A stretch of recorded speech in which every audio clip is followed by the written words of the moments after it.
If I could go back and give advice to my 18-year-old self, this is exactly what I would tell him. The age doesn't matter at all because really I could be talking to you if you're socially anxious, you deal with that on a regular basis. If your social anxiety stops you from doing things that you would naturally like to enjoy, but you're worried about other people judging you, criticizing you, and whatnot, this video is definitely for you as well. I only say 18 years old because this was probably when I dealt with it at its peak. I would say right when I got to college, moved to a different city, and started that journey is when it hit me the most.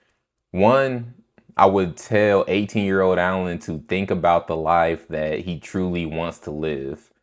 If you really think about it, at a younger age, you don't visualize the life that you see yourself living or your dream life per se. You don't put a dollar amount next to each item in your life and figure out how much you need to earn in order to live that life. It's more like you see the different jobs that are being thrown in your face from teachers, parents, just society in general, and then you go to college to get a better chance of landing that job. And then once you land the job, you have your salary, bonuses, whatever you get paid on a yearly basis. And then you fit your life into that salary, which is so backwards. I mean, it's normal now as a society. That's just the way that 90+% of people go about their lives and their upbringing.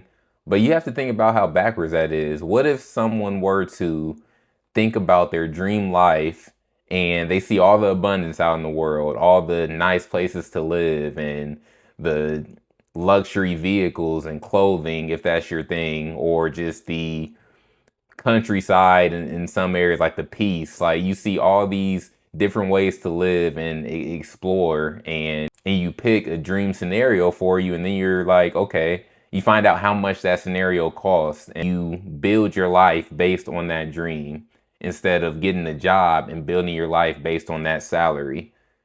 Doesn't that sound backwards? The second thing I would tell him is to experience as much as possible. Never feel like you are too cool to do something, or never feel like you can't do something because you're afraid of other people judging you or what other people are going to say.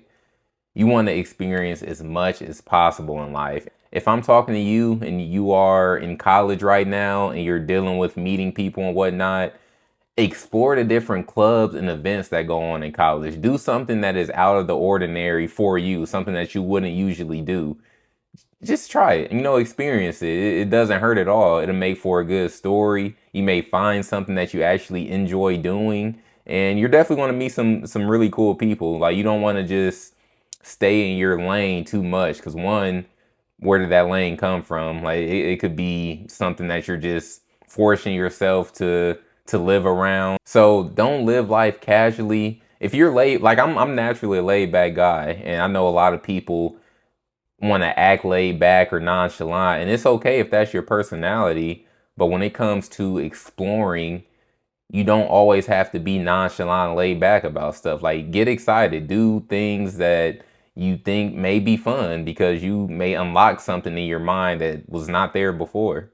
The next thing I would tell him is to not take advice from anyone who is not in the position that you want to be in.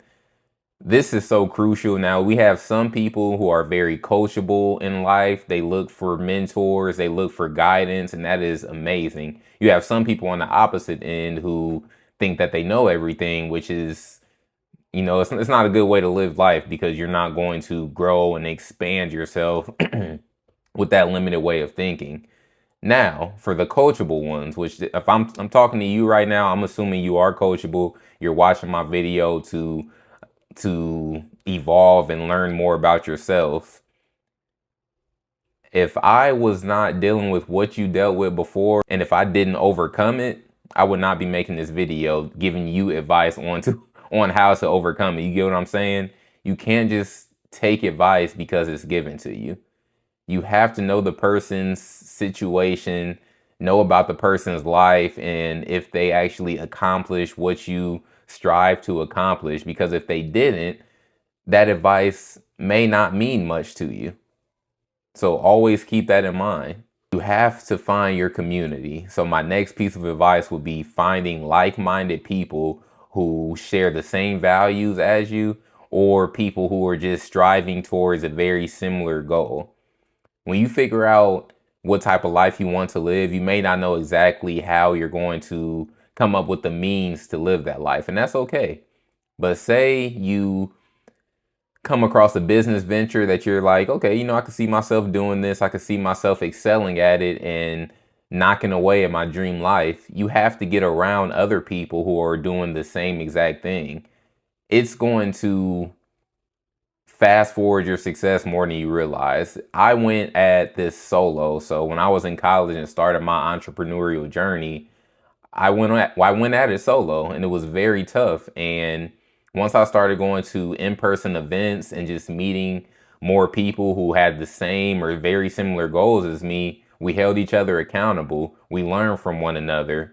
When times were bad and we were really struggling with the business, we could share that with the other person. And it's like, okay, I'm not alone in this. Like, we're all going through these struggles, and it's a part of it. And we have funny stories now to tell because we helped each other through those dark times in building that business. Now, this doesn't have to be all entrepreneurial by any means. If you are struggling to explore your inner circle and you just want to talk to more people, it starts with your values. So go do stuff that you enjoy doing.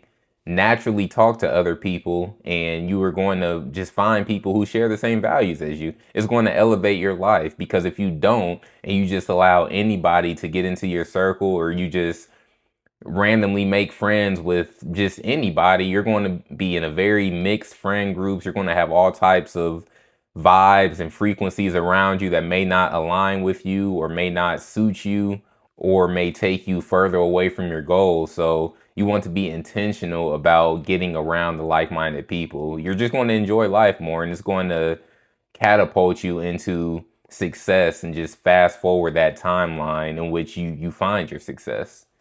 Now, the last thing, and the number one thing, you have to think about your failures and your mess ups as a rite of passage. It's bound to happen. It's a part of the journey. It will make you better. Your failures, your mess ups will make you better. The people early on who mess up frequently and often, the people early on who mess up frequently, they get it right. 9 times out of 10, they're going to get it right sooner than the person who is just very timid and very scared to take the action. You want to mess up as much as possible. You want to be happy when you mess up, because now you know you're closer to that success that you're seeking.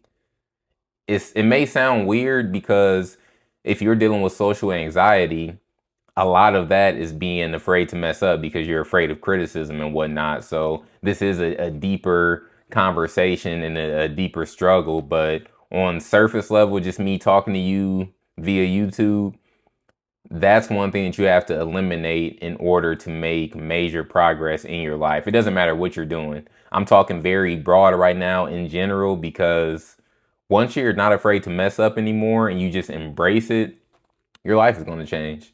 I don't care what category we're talking about, what category in your life is going to change for the better dramatically when you're not afraid to mess up. You have to trust me on that. This is just a bonus, but people don't care about you. This is my last piece of advice. People do not care. Now, I'm not talking about your parents, your family, like care about your well-being. I'm talking about the strangers that you're afraid of being judged by. They do not care about you. Most of the time, they're not judging you. If they are judging you, who cares?